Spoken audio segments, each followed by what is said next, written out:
Hey everyone, welcome to day one of Make the Most of Your Strengths series. Today, rather than diving into our first strength, which will actually start tomorrow, I'm going to walk you through kind of the general overview that I give everybody that I work with strengths on, just to give you, kind of set the stage for the next 34 days. I think it's important to really understand why we're here, why we talk about strengths, how we talk about strengths, the language around them, all of those sorts of things, just to make sure that we are all on the same page. So I want to start off by having you all participate in a little activity. This will involve pausing the video. Feel free to do that. But first things first, I want you to pause the video and go grab a piece of paper and a pen. Got it? Okay, great. What we're going to do is a timed activity. So first things first, with your non-dominant hand, I want you to get that piece of paper and pen, and you are going to write, I use my strengths every day 3 times with your non-dominant hand. Now, before you get started, you're going to time yourself. So get your phone, use your computer, whatever works best. And right when you're about to start the timer. I use my strengths every day 3 times with your non-dominant hand. Pause the video and get to it. All right, now that you're back, I hope there were some giggles that happened there. Maybe there was a little frustration. A lot of times people get a little bit worked up because they're like, oh my gosh, that was so hard and this looks so bad. Well, guess what? Nobody's going to read it. It doesn't matter.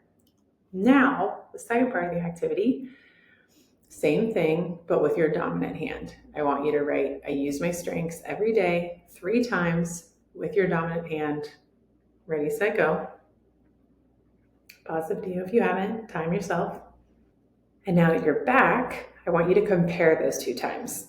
Now, typically when I do this with individuals or with groups, it's like less than half the time to write with your dominant hand. Now, the reason I have you do this activity is because it's an example of why we focus on strengths. A lot of times when people come to work with me on strengths, the first question they ask is, well, what about my weaknesses? We'll get to that. That's not what we're doing here. That's not what we're talking about here. It's not what we're focusing on. This activity is really representative of the fact that you could spend an inordinate amount of time over the rest of your life really perfecting writing with your non-dominant hand. And you would probably do it. You'd probably get pretty good at it. It'd probably become close to second nature. Or you could just write with your dominant hand and save all that time, all that stress, all that frustration, and just actually do the thing that you want to do, right? So this is how I want you to think about strengths as we're walking through all 34 of the Clifton strengths over the next month. The reason we're diving deep into them is because I want you to take yours and understand how to lean into them. So working with your top 10 strengths is like writing with your dominant hand. Your top 10 strengths are a tool for finding the source of your personal power and potential for excellence. They're also a way for understanding and giving language to describe the way that you most naturally think, feel, and behave. When you look at your navigate column, if you have the full 34 report, if you don't yet, you can still take it. I will include the link to the assessment in this email as well as my discount code. But if you have your report up, I'm talking about your top 10 was what we just talked about. And then the navigate column, which is 11 through 34, that's really like writing with your non-dominant hand. You might use those themes occasionally, those strengths occasionally. They're likely supporting strengths. So you might notice them pop up from time to time in your behavior. For the most part, when I'm working with people, what I find is that, let's say someone has competition really low, like number 30, and they're like, oh, well, if I'm not competitive, then it's going to be really hard for me to get things done. But the reality is we look at their 1 through 10, and oftentimes you combine a handful of your top 10 strengths in order to do the thing that you think that competition does, if that makes sense. If it doesn't, we'll dive into it more. So yes, they may pop up from time to time, 11 through 34, but in my experience, what we see more often is a combination of your other strengths leading you to be able to do that thing you think that other strength does well, or maybe that other strength does actually do well. So our goal when we are talking about strengths, when we are working with strengths, is to focus on and strengthen your top 10. I want to help you understand them. I want to help you celebrate them. I want to help you learn how to use them and refine them. Understanding and utilizing your top 10 strengths is such an incredible resource for building better relationships, better communication, understanding how, when, and what to ask for when you're asking for help, et cetera, et cetera, et cetera. All things we will be diving into over the next 34 days.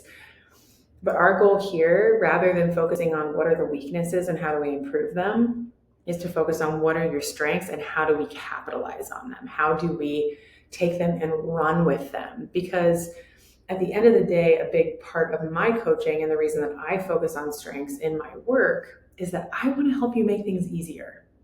Life is hard. The world is a challenging place.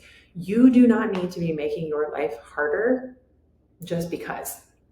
So yeah, things are still going to be tough. You're still going to come up against challenges. It's not that you're going to get soft or weak or whatever the language has been given to you around seeking out challenge. Yes, there's a difference between seeking out something that's challenging and rewarding and doing things in a way that is inherently hard for you to do when there is an easier way to do them.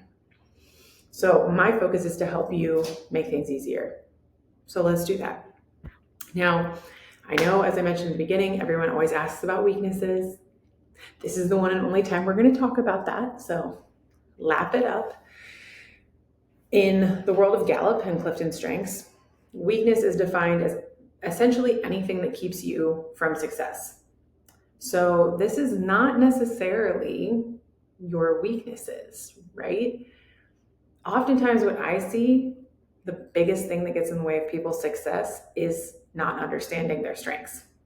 So 1 through 10 tend to be the culprit.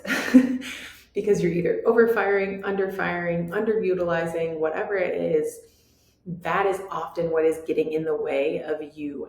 So that's how we define weakness. So when you ask me about your weaknesses, I'm going to ask you about your top strengths.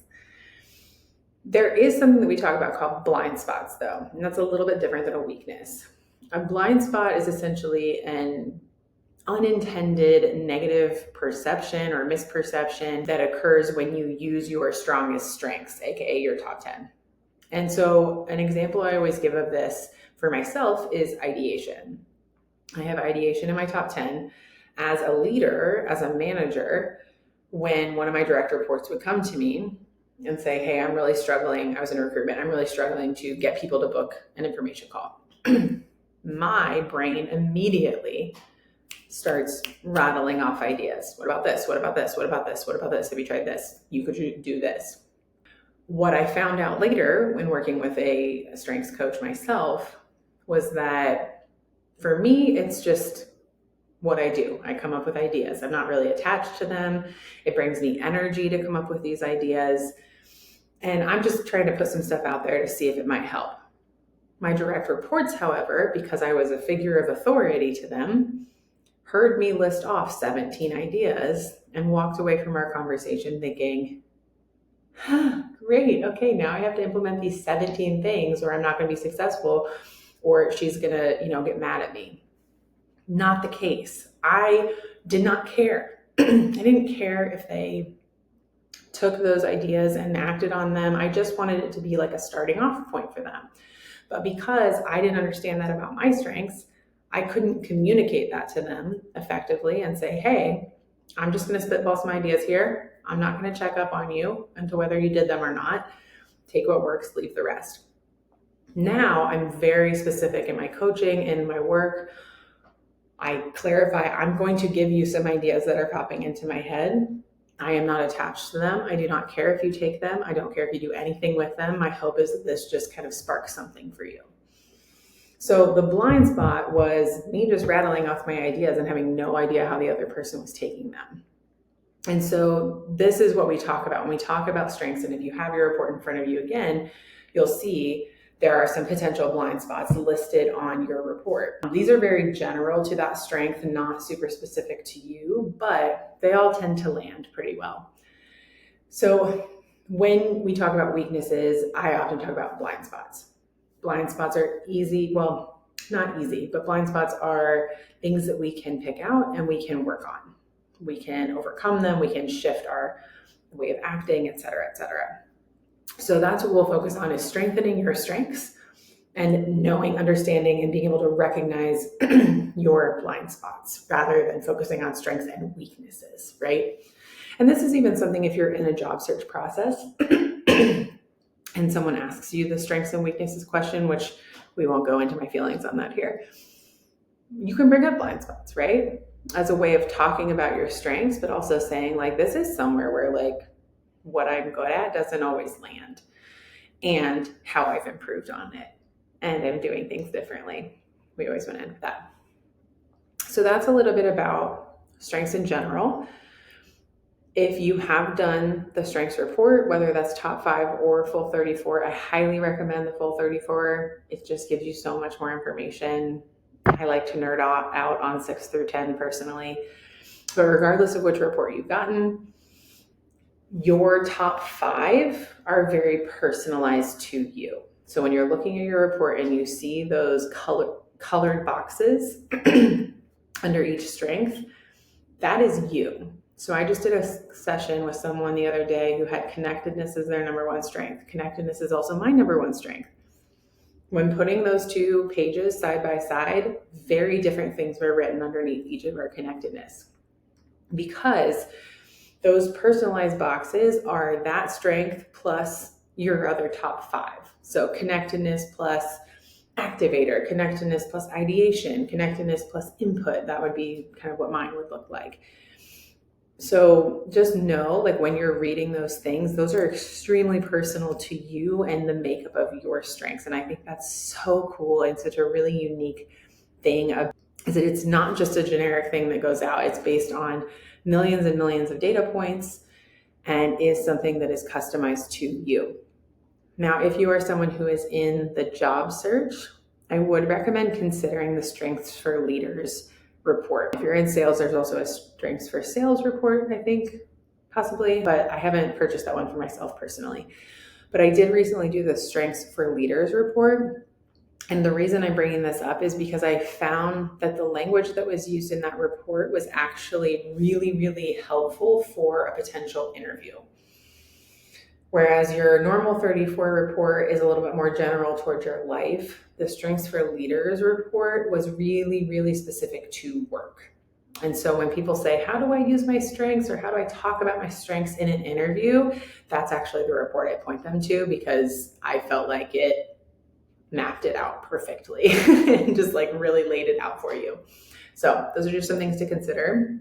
Again, if you haven't taken the assessment yet, I will put the link below with my discount code. If you have taken the assessment, but you only did the top 5 and you want to upgrade to the 34 report, I believe you can still use my discount code. So give it a try if that's what you want to do. And I think you could definitely use the discount code on the Strengths for Leaders report too, if you choose to do that. So without further ado, tomorrow we will be kicking off the actual strengths deep dive. What that will look like is every day for the next 34 days, you will get an email in your inbox. It will have a video similar to this one going deep into a specific strength. We are going to do it alphabetically just for my own personal sanity, but it's something where you can, if you are a leader on a team, getting to know all of these different strengths and figuring out who on your team has them can be really, really supportive to your leadership. Obviously, learning about your own strengths. Yes, amazing, wonderful. A partner's strengths. Y'all, this can be really helpful in a relationship. We're going to talk a little bit more about that in some of these deep dives. But all in all, my hope for you is that you just walk away with a deeper understanding of each of these strengths, and not just how they show up in a work environment, but how they show up in relationships, how they show up in communication, how they show up in productivity, how they show up in perfectionism, right? So it's going to be a really fun month. I'm really excited to have you all here with me for this. And please, please, please reply to the emails. If you have additional questions, if you really loved something, if something really stuck out to you, when you reply, it comes to my inbox, and there's nothing I love more than that. So let's make this a conversation. I want to hear what you have to say. I want to hear your thoughts. And yeah, I'll see you tomorrow.